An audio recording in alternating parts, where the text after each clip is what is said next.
ప్రతిసారి త్వరలో వస్తుంది. కాంగ్రెస్ పార్టీకి ప్రభుత్వానికి నిరుద్యోగుల పట్ల చిత్తశుద్ధి ఉంది. డెఫినెట్గా వాళ్ళకి న్యాయం చేస్తాము, నోటిఫికేషన్లు త్వరలోనే అంటూ చెప్తున్నారు తప్ప ఆ త్వరలో అనే దానికి డెఫినేషన్ కానీ దానికి జస్టిఫికేషన్ కానీ జరగట్లేదు. అంటే ముఖ్యంగా ఏంటంటే మేడం, మనము గతంలో చూసినాం మన రాష్ట్రానికి కావాల్సినటువంటి 1,37,000 మంది టీచర్లు అవసరం ఉంటే 1,00,000 మంది టీచర్లు మాత్రమే ఇప్పుడు మనకు అందుబాటులో ఉన్నారు. ప్రతి ఏడాది కూడా ఒక 10,000 నుంచి 27,000 మంది టీచర్లు రిటైర్మెంట్ అయిపోయినటువంటి పరిస్థితి మనం చూసినాం. అప్పుడు ఆ 10 ఏళ్లలో డిఎస్సీ వేయకపోగా ఉద్యోగుల వయసు పరిమితిని పెంచి మేడం ఆ 10 ఏళ్లలో రావాల్సినటువంటి డిఎస్సీ ఉద్యోగాలన్నింటి మీద ఈరోజు విద్యార్థులకు నటించుగా అది అయిపోయింది. ఇప్పుడు సరే ఈ ప్రభుత్వం వచ్చినాక అందరికి న్యాయం చేయాలని చెప్పేసి దేశంలో కూడా ప్రభుత్వం తీసుకునేటువంటి అన్ని చర్యల్లో గ్రూప్ 1, గ్రూప్ 2 విషయంలో కూడా మనం మొత్తం కూడా చాలా పకడ్బందీగా నిక్కచ్చిగా పనిచేస్తుంటే ఈ రోజు కావాలని వాళ్ళు ఇయ్యలేక ఇచ్చిన వాళ్ళ మీద ఈ రోజు దోపెట్టిపోయే విధంగా ఈ రోజు ఇచ్చిన వాళ్ళ మీద కావాలని టెక్నికల్ గా కేసులు వేసి ఇబ్బందులు పెట్టించడము. నిజంగా మీరు మొన్న జరిగినటువంటి సంఘటనలు అన్ని కూడా ఈరోజు నేను కూడా ఒక తెలంగాణ ఉద్యమకారుడిగా నిరుద్యోగిగా ఈ రోజు తెలంగాణ రాష్ట్రం వస్తే నిధులు నియామకాలు వస్తాయి, మా ఉద్యోగాలు మాకు వస్తాయి అని చెప్పి ఆ రోజు ఆందోళన కొట్లాడి ఈ రోజు జీవితాలు పరంగా పెట్టి పనిచేసినటువంటి విద్యార్థి నాయకులు. నేను కూడా కోరుకునేది ఏంటంటే ఇప్పుడు ఈ రోజు అశోక్ సార్ దీక్ష చేస్తున్నాడు, ఇంకొకరు దీక్ష చేస్తున్నా, ఏం చేసినా కూడా ఈ రోజు తెలంగాణ కాంగ్రెస్ ప్రభుత్వం చాలా పకడ్బందీగా ఉద్యోగ నియామకాలు చేయడానికి ముందుకు పోతుంది.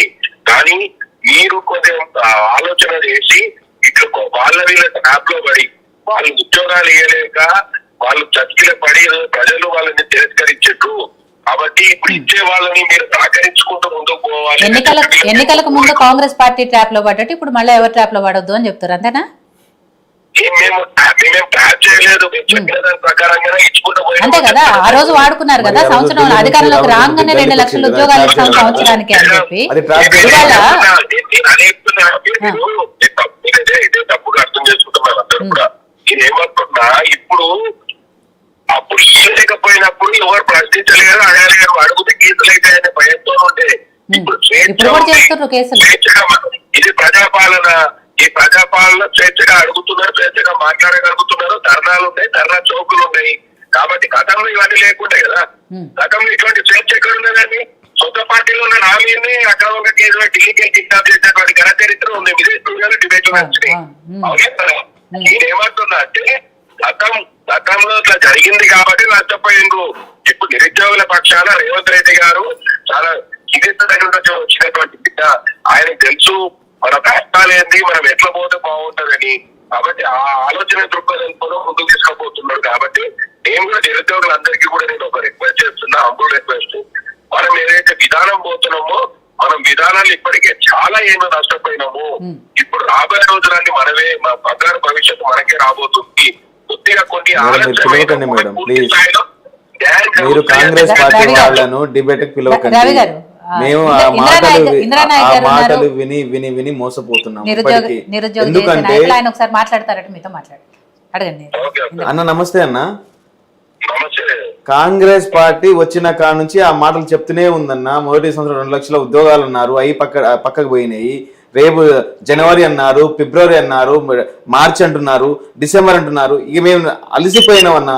ఎందుకంటే ఇవాళ మేము అధికారం రాకముందు కాంగ్రెస్ పార్టీ ట్రాప్ లో పడ్డాం. ఎందుకంటే ఢిల్లీ నుంచి గల్లీకి వచ్చిన రాహుల్ గాంధీ అప్పుడు ఎవరు ట్రాప్ లో పడ్డారు? మా ట్రాప్ లో, వాళ్ళ ట్రాప్ లో మేము పడ్డామా, మా ట్రాప్ లో వాళ్ళు పడ్డారా? ఇలా గ్రూప్ 1 గురించి మాట్లాడుతున్నారన్నా. ఇలా గ్రూప్ 1 లో చాలా తప్పుల తడక మీద నడుస్తుందని చెప్పి చాలా సార్లు కూడా మీ కాంగ్రెస్ పార్టీ వ్యక్తులను కలవడం జరిగింది. మంత్రి శ్రీధర్ బాబు గారు సార్ కూడా చాలా సార్లు చెప్పడం జరిగింది. 14 క్వశ్చన్లు తప్పులున్నాయన్నా దీంట్లో అని చెప్తే అది తెలుగు అకాడమీ బుక్కులు ప్రామాణికం కాదు, ఇది వికీపీడియా ప్రామాణికం అని చెప్పింది మీరు కాదా? ఇంకోటి ఇలా GO-29 తీసుకోవచ్చి ఎవరైతే వెనుకబడిన వర్గాలు ఉన్నారో బీసీ, ఎస్టీ, ఎస్సీ పిల్లలకు అన్యాయం చేసింది మీరు కాదా? ఇలా GO-29 తీసుకోవడానికి గల కారణాలు ఏంటి అంటే అగ్ర కులాల వారికి అగ్రతాంబూలం ఇద్దామని తీసుకొచ్చారా? మేమేమడుగుతున్నామన్నా, మాకెవరన్నా నిజంగా మీరు ఉద్యోగాలు ఇవ్వాలనుకుంటే ఇలా కాంగ్రెస్ పార్టీ వచ్చి 2 సంవత్సరాలు అవుతుంది, ఇప్పుడు దాకా ఒక్క నోటిఫికేషన్ కూడా లేదు. 11,000 ఉద్యోగాలు, డిఎస్సీలో ఒక 6,000, పబ్లిక్ హెల్త్ డిపార్ట్మెంట్ లో ఒక 5,000 ఉద్యోగాలు తప్ప ఏ ఒక ఉద్యోగం ఇవ్వని పరిస్థితి ఇలా కాంగ్రెస్ పార్టీది. 2 లక్షల ఉద్యోగాలు అన్నారు మొదటి సంవత్సరంలో. సరే, మొదటి సంవత్సరంలో ఆర్థిక ఇబ్బందులతో ఉన్నారు, ప్రశ్నించడం కరెక్ట్ కాదని చెప్పేసి మేమే చాలా మంది నిరుద్యోగులు మేము మాట్లాడుకున్నాం. మనం గెలుచుకున్న ప్రభుత్వము, మనం తెచ్చుకున్న ప్రభుత్వం ప్రశ్నిస్తే బాగోదని చెప్పేసి మేమే ఒప్పుకున్నాం. ఇవాళ 2 సంవత్సరాలు అయిపోతుంది కాంగ్రెస్ పార్టీ వచ్చి, కనీసం ఒక్క నోటిఫికేషన్ కూడా ఇవ్వలేదు. ఒక మంత్రి 60,000 అంటారు, ఇంకో మంత్రి 70,000 అంటున్నారు, ఇంకో మంత్రి 1,00,000 అని చెప్పేస్తున్నారు. ఎక్కడిచ్చారు, ఏ టైంలో ఇచ్చారు? ఇలా మీకు జీవోలు ఉంటాయి, మీ ప్రభుత్వం మీ చేతిలో ఉంది, అన్ని పక్కన ఉన్నాయి. ఎందుకన్నా ఇవాళ నిరుద్యోగులు ఒక అశోక్ సార్ అనే వ్యక్తి ఇవాళ నిరాదీక్ష చేస్తుంటే కనీసం ప్రభుత్వం స్పందించదా, చర్చలు జరపదా? మీ కాంగ్రెస్ పార్టీ కోసం అశోక్ సార్ దీక్షలు చేసిండు, మీ కాంగ్రెస్ పార్టీ కోసం బస్ యాత్రలు చేసిండు, ఆయన సొంతంగా తిరిగిండు. ఇలా ఒక ఆయన మాట్లాడతారు, ఆయన స్వతంత్ర సమరయోధుడా, ఆయన ఇదంటారు. మరి మీరే ఏదులన్నా, మీరెక్కడి నుంచి వచ్చారు? ఒక ఆయన బీఆర్ నుంచి కాంగ్రెస్ కి వస్తారు, ఒక ఆయన కాంగ్రెస్ నుంచి బీఆర్ఎస్ కి వెళ్తారు. మీరు పార్టీలు మారి మమ్మల్ని ఒక నిరుద్యోగంలో చీడ పురుగులా చూస్తున్నారు. ఇలా ఏమడుతున్నారు? మీరు సకాలంలో నోటిఫికేషన్ ఇచ్చుంటే అశోక్ సార్ అయినా నేనైనా ఎవరు కూడా బయటికి రావాల్సిన పరిస్థితి లేదు. ఇలా 6 నిరుద్యోగులు ఆత్మహత్యలు చేసుకున్నారు, కనీసం వాళ్ళ గురించి మీరు మాట్లాడతలేదు. ఇలా యూత్ డిక్లరేషన్ అన్నారు, రాజ్య యువ వికాసం అన్నారు, ఏది కూడా మీరు ఇప్పుడు దాకా ఇంప్లిమెంట్ చేయలేదు. మీరు కనుక నిజంగా నోటిఫికేషన్ ఇచ్చుంటే కాంగ్రెస్ పార్టీని మేము భుజాపైన వేసుకొని ఇలా రేవంత్ రెడ్డి గారిని ఉస్మానికి తీసుకెళ్లడం. మీరు ఇంతమంది పహారా మధ్య, పోలీసుల మధ్య రావడం జరిగింది. ఎందుకు ఇప్పటికి కూడా ప్రభుత్వం అశోక్ సార్తో చర్చలు జరపండి. ఏమైనా అయితే మాత్రం అశోక్ సార్కి మీ ప్రభుత్వానికి బాధ్యత. ఎందుకంటే ఆయన కాంగ్రెస్ పార్టీ కోసం పనిచేసిన వ్యక్తి. ఆ ఉద్యోగాలు ఇవ్వండి, ఆ ఉద్యోగాలు ఇస్తే మీకు మంచి జరుగుతుంది. రవి గారు, వాళ్ళు అడిగేది ఏంటంటే 2 లక్షల ఉద్యోగాలు ఇస్తాము అన్నారు సంవత్సరానికి. సరే, అవి ఇవ్వకపోగా కొన్ని టెక్నికల్ ఇష్యూస్ ఉన్నాయి, ఇంకే ఇష్యూస్ ఉన్నా, ఏ టెక్నికల్ ఇష్యూస్ లేనివి కొన్ని ఉన్నాయి. అలాగే ఇప్పటికే ఫైనాన్స్ కమిషన్ ఆమోదం తెలిపిన కొన్ని పోస్టులు కూడా ఉన్నాయి. అవి ఇవ్వటానికి కూడా ప్రభుత్వానికి వచ్చిన అభ్యంతరం ఏంటి అనేది ఒకటైతే, ఇవాళ అశోక్ గారు వాళ్ళకి మద్దతుగా నిరాహార దీక్ష చేస్తుంటే కనీసం ప్రభుత్వం నుంచి స్పందన కూడా లేదు. ఆయనకు కానీ ఏమైనా అవుతే ప్రభుత్వాన్ని కానీ లేకపోతే రాష్ట్రంలో కానీ పెద్ద ఎత్తున నిరసనలు వ్యక్తమవుతాయి అని చెప్తున్నారు. ఏమంటున్నామంటే తెలంగాణ రాష్ట్రం కోసం తెలిపి ఆ రోజు జరిగినటువంటి ప్రక్రియలో మేమందరం కూడా పూర్తి స్థాయి జీవితాంత నిరుద్యోగులు మిగిలిపోయాము. అదే తప్పులు మళ్ళీ చేయొద్దు. ఎందుకంటే రాష్ట్రం సిద్ధించింది, ఇప్పుడు రాబోయేదంతా మీరు అన్నది నాకు అర్థమైంది రవి గారు. అవే తప్పులు మళ్ళీ జరగొద్దు అనే దాంతోనే ప్రభుత్వం ఆచితూచి నిర్ణయాలు తీసుకుంటది అంటున్నారు. కానీ అలాంటి ఇష్యూస్ లేని కొన్ని శాఖల్లో పోస్టులు ఉన్నాయి, వాటికి అభ్యంతరం ఏంటి అని అడుగుతున్నాను. మేడం, మేము అదే చెప్తున్నాం. ఇంకా రాబోయే రోజుల్లో ఈ 6 months లోపలనే ఇంకో 53,000 ఉద్యోగాలు. ఎన్నిసార్లు అన్నా వద్ద దండం పెడతాం అన్నా, మీకు దండం పెడుతున్నాం. మీకు రాబోయే త్వరలో అని చెప్పకండి, మీకు దండం పెడతాం. మీరు ఇవ్వకున్నా పర్లేదు. ఇక మేము ఊరికి వెళ్ళిపోతున్నాం, ఊర్లోకి వెళ్ళిపోతున్నాం, కూలి పనులను చేసుకుంటాం, అమ్మాయి పనులను చేసుకుంటాం. కానీ మీరు త్వరలో అని మాత్రం చెప్పకండి, దయచేసి దండం పెడుతున్నాం. 6 నెలలు అంట చూడండి, మొన్నటిదా త్వరలో అని చెప్పారు, మానవరాయ్ గారు చెప్పారు. మీరు మాట్లాడకండి అన్నా. పూర్తయితే అని చెప్తున్నాను. ఏం పూర్తవుతాయి? ఈ గొడవలు ఇవన్నీ చేయడము ఎందుకు? ఇప్పుడు అవసరం ఏముంది? ఇప్పుడు నిర్దిష్టంగా అవసరం వాళ్ళకుంది, మనకి లేకపోవచ్చు. ఏమంటున్నాం అంటే, ఇప్పుడు ఈ ప్రభుత్వం చాలా పకడ్బందీగా రేపు పొద్దున్న తీసుకుపోయేటువంటి నిన్ననే కొత్త మెంబర్లను అపాయింట్ చేసింది. ముగ్గురు అధికారులని కొత్త మెంబర్లని అపాయింట్ చేశారు సిపిఎస్సికి. అదేవిధంగా రాష్ట్రం తీసుకుపోయేటువంటి నిర్ణయాలను నిరుద్యోగుల పక్షాన నిరుద్యోగులకు అయితే ఈ రోజులో నోటిఫికేషన్ ఇబ్బందులైనా అధిక క్లియర్ చేస్తుంది. దాని గురించి వేచి ఉండాలని అంటున్నారు. తప్పేం లేదు. ఇంకోటి 10 ఏళ్లలో చాలా ఇబ్బందులు పడ్డాం, మనకు తెలుసు. అంతకుముందు 14 ఏళ్ళు ఇబ్బందులు పడ్డాం. 25 ఏళ్ల కాలం మనకు ఒడిచిపోయింది. కానీ ఇప్పుడు అట్లా చేయకుండా మనల్ని పక్క పార్టీ వాళ్ళు ఆదరణ తీసుకొని ఇబ్బంది చేస్తారు. నేను ఒక పార్టీగా మాట్లాడట్లేదు,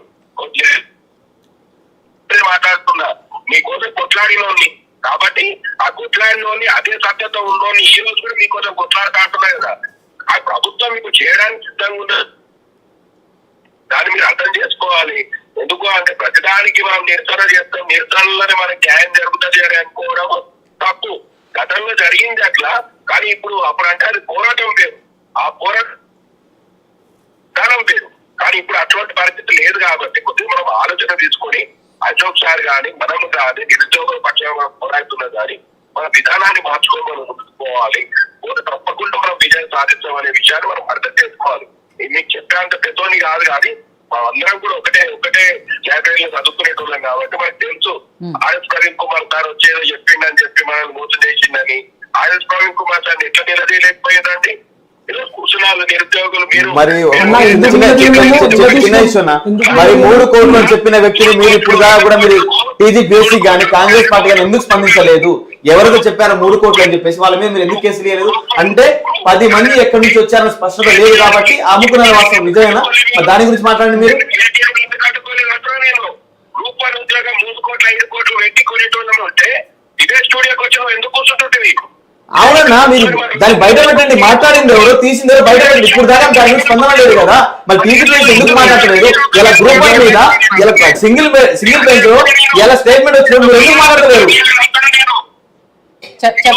న్యాయపరమైనటువంటి చిక్కులు వచ్చినప్పుడు ప్రభుత్వం ఇవ్వాల్సినటువంటి ప్రభుత్వం నివేదిక ఇస్తుంది. కానీ దాన్ని కూడా ప్రభుత్వాన్ని నిందేయడం అనేది అది మనం చదువుకునే వాళ్ళం మనమే తప్పు మాట్లాడుతున్నాం. అవకాశం ఇస్తుంది మీరు సకాలంలో ఉద్యోగాలు ఇచ్చి ఉంటే ప్రవీణ్ కుమార్ సార్ రావాల్సిన అవసరం లేదు, ఎవరు రావాల్సిన అవసరం లేదు. సార్ మీ ఫోన్ క్లారిటీ లేదండి. చెప్పే వర్షన్ ఎట్లున్నదంటే ఇక్కడ బీజేపీకి సంబంధించి మెయిన్ గా ఒక ప్రశ్న ఏమొస్తుందంటే, సరే ఇక్కడ నిరుద్యోగుల తరపున మీరు మాట్లాడుతున్నారు, అంతవరకు బాగానే ఉంది, మేము కూడా సంతోషం. కానీ కేంద్రం కూడా ఇదే చెప్పిందిగా, సంవత్సరానికి 2 కోట్ల ఉద్యోగాలు ఇస్తామని చెప్పిన కేంద్రము. అన్న ఒక చిన్న మీకు చెప్తున్నా, మీకు కూడా చెప్తున్నా, ఎందుకంటే మీరు కూడా కేంద్రంలో అధికారంలో ఉన్నారు. ఇప్పుడు దాకా కూడా తెలంగాణ రాష్ట్రంలో ఉన్న నిరుద్యోగులకు మీరు ఇప్పుడు దాకా కూడా ఏం చేయలేదు వాస్తవానికి. ఎందుకంటే మీరు కూడా 2 కోట్ల ఉద్యోగాలు అని చెప్పారు. మొన్న రీసెంట్ గా 1 నెల క్రితం కూడా ఎస్ఎస్సి సిజిఎల్లో స్కామ్ జరిగితే కూడా అంటే మా నిరుద్యోగులు, ఢిల్లీలో నిరుద్యోగులు, ఇక్కడ నిరుద్యోగులు చాలా బాధపడ్డారు, జంతర్ మంతర్ ధర్నాలు చేశారు. కనీసం అధికారంలో ఉన్న బీజేపీ స్పందించలేదు. ఇంకోటన్నా అదే నేను అదే కుమార్ గారిని అదే అడుగుతున్నాను. 2 కోట్ల ఉద్యోగాలు అన్నారు కదా, వాటి గురించి మాట్లాడని వాళ్ళు ఇవాళ రాష్ట్రంలో గురించి మాత్రం రాష్ట్ర ప్రభుత్వాన్ని